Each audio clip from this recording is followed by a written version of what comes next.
Assalamualaikum warahmatullahi wabarakatuh. Selamat datang di channel YouTube Borin Vlog. Di kesempatan ini saya ingin mengulas mengenai sejarah dan asal-usul Kabupaten Pati yang ada di Provinsi Jawa Tengah. Bagaimana kisah sejarahnya? Silakan disimak berikut ini. Kabupaten Pati adalah salah satu kabupaten di Jawa Tengah yang letaknya di sebelah barat Kabupaten Kudus dan Jepara. Kabupaten Rembang berada di sebelah timurnya, Kabupaten Blora dan Grobogan berada di sebelah selatannya. Lalu di sebelah utara juga berbatasan dengan Laut Jawa. Kondisi geografis yang sebagian besar merupakan dataran rendah membuat Kabupaten Pati kaya akan hasil taninya. Terdapat rangkaian pegunungan kapur utara yang membentang di bagian selatan perbatasan dengan Kabupaten Grobogan dan Kabupaten Blora.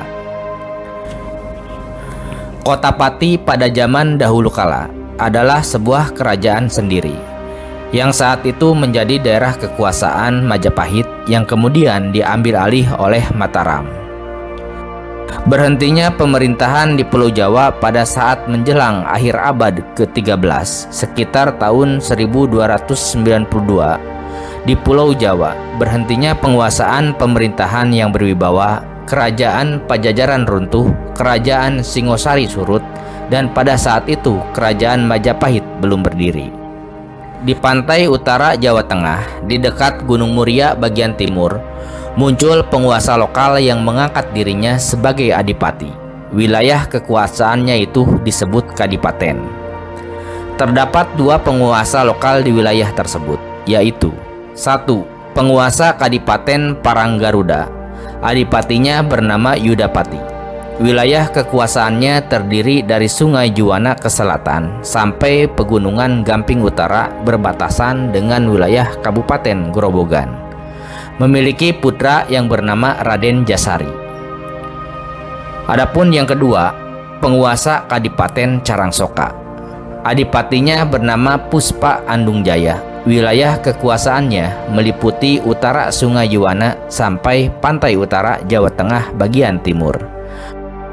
Adipati Carangsoka memiliki seorang putri yang bernama Rara Rayung Wulan. Kedua kadipaten tersebut hidup rukun, damai, saling menghormati, dan saling menghargai.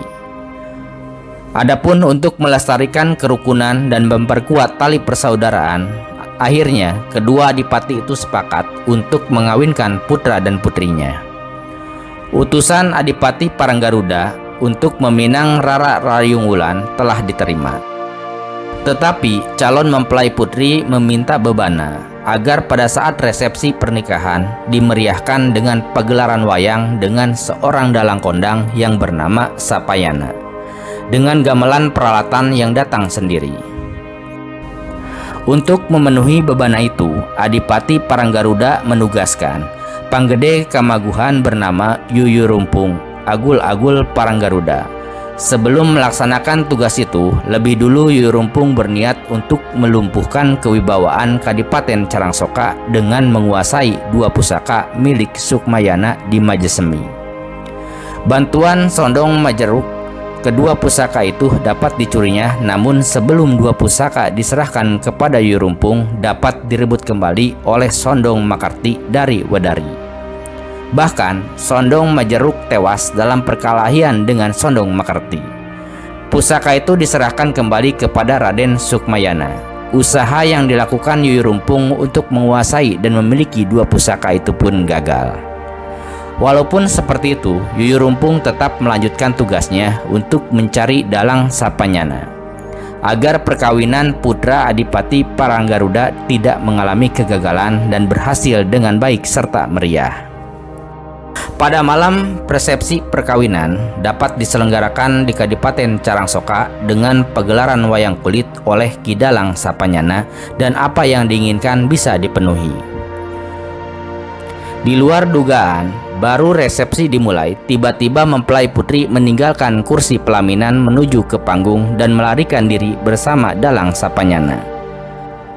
Resepsi perkawinan antara Raden Jasari dan Rara Rayung Wulan pun gagal. Adipati Yudapati merasa sangat dipermalukan.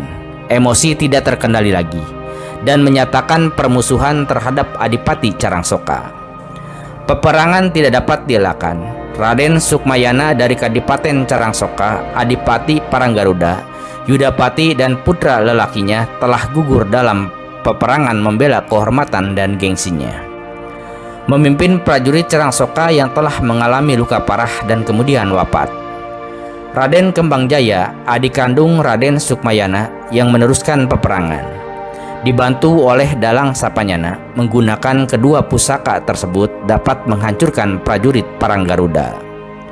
Oleh Adipati Carangsoka, karena jasanya Raden Kembangjaya dikawinkan dengan Rara Rayangbulan, lalu kemudian diangkat menjadi pengganti Carangsoka. Sedangkan Dalang Sapanyana diangkat menjadi patihnya dengan nama Singosari.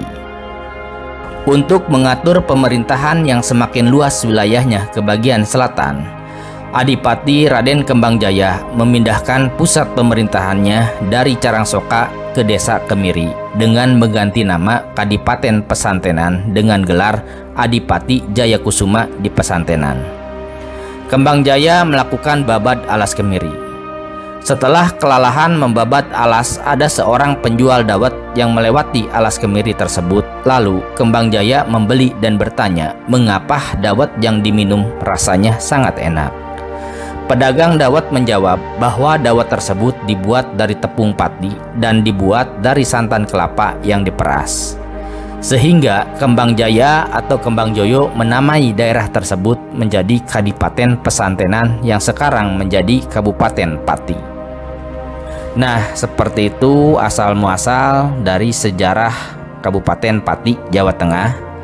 Terima kasih sudah menyimak di channel YouTube Boring Vlog. Silakan simak kisah sejarah, dongeng, legenda ataupun cerita rakyat yang ada di channel ini. Terima kasih. Assalamualaikum warahmatullahi wabarakatuh.